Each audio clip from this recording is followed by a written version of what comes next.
Hi guys, welcome to Money by Sunny. In this video, we'll be going through 8 big money wasters to avoid. These can range from the larger items such as number 4 and number 5, down to the smaller, more unassuming and unexpected items like money waster number 8. Have a look at that one and you'll see what I mean. But they all have a common theme. They are an unnecessary drain on your cash, and cutting them from your life will result in a significant improvement to your finances. Without further ado, let's dive in. Money waster number 1, gambling. Let's start off with something we can all hopefully agree on. Gambling is a waste of money. Gambling should be thought of as a very expensive form of entertainment, and not something that you actually expect to make money from. Think about it. You're putting your money on something that is purely down to chance and that you have no control over, and hoping for a financial reward.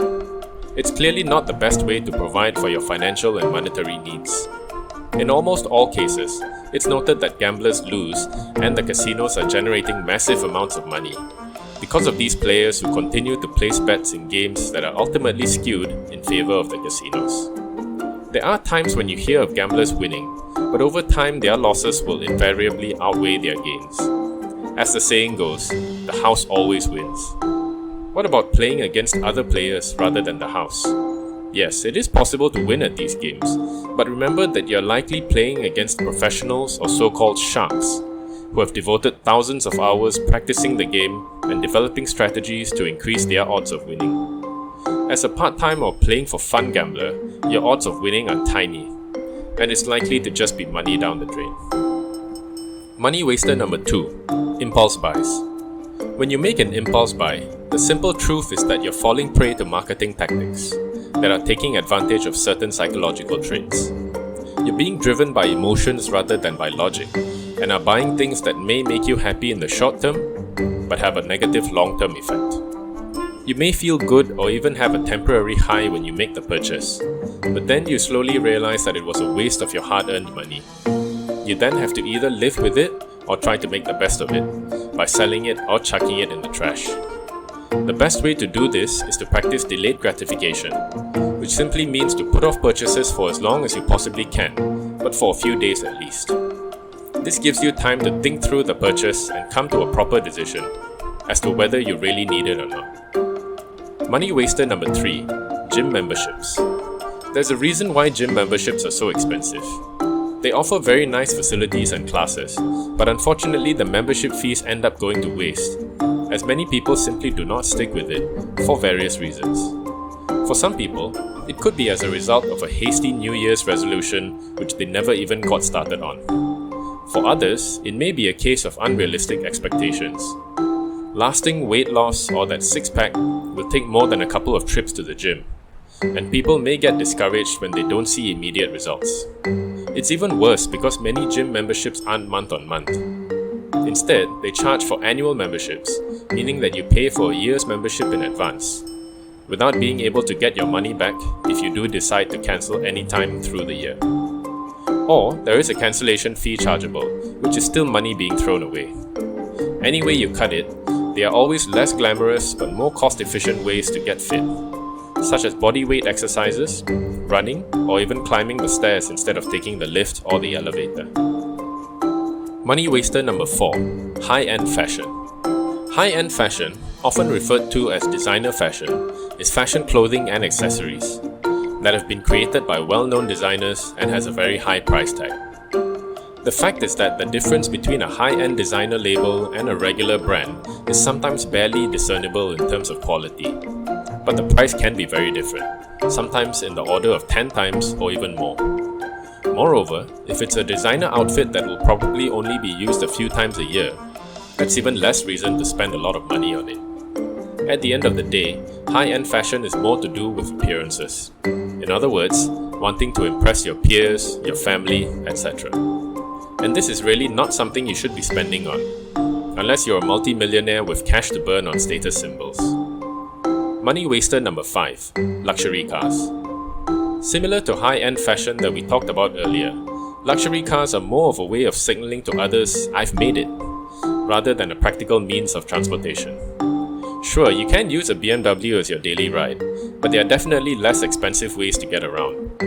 All new cars also have the problem of depreciation that you have to contend with. This is referring to the fact that all new cars will start dropping in value as soon as they are sold by the dealer. This problem is more acute for luxury cars, as they tend to depreciate faster than the non-luxury car makes and models. The other major issue with luxury cars is the maintenance cost. While you're always going to spend money on maintenance for any car, it's the luxury cars that seem to require more expensive work than the average vehicles, and you'll find yourself spending a lot more on maintenance. Not forgetting the higher costs you'll have to pay for insurance and the various types of taxes levied on your luxury vehicle. Money waster number 6. Cable or satellite TV subscriptions. In this day and age, it's all about video on demand and watching what you want when you want. As a result, the notion of broadcast TV via cable or satellite subscription is getting obsolete. Think about the many hours that you've spent surfing the dozens or hundreds of channels of your cable provider, only to be disappointed to find nothing interesting to watch.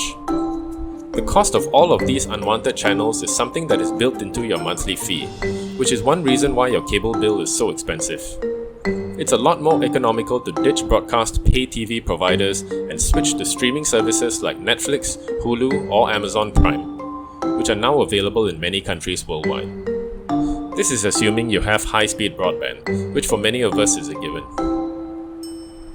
You're likely to end up cutting your bills by a significant amount, and also be able to still watch your favorite TV shows and movies.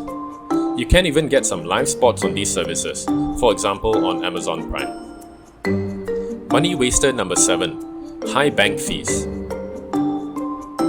It's no secret that banks make a lot of money by charging fees that are for services that are usually avoidable, with just some advanced planning or foresight. Chief among these is overdraft fees, which earned banks in the US a massive $12 billion in 2020. These can be $25 to $35 for each occurrence, so if you've ever paid these fees, you know how expensive and painful they can be. But they are completely avoidable simply by monitoring your account balances and ensuring that your checking or current accounts are funded. This is especially if you have auto payments for utility bills or other items tagged to these accounts, which may cause it to overdraw.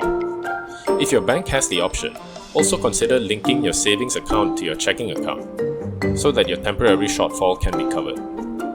Another fee type that is lucrative to banks is credit card related, such as annual fees and late payment fees.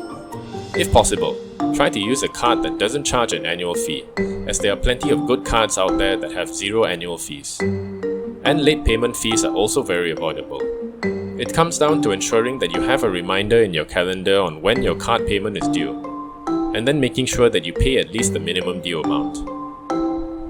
Money waster number 8. Bottled water.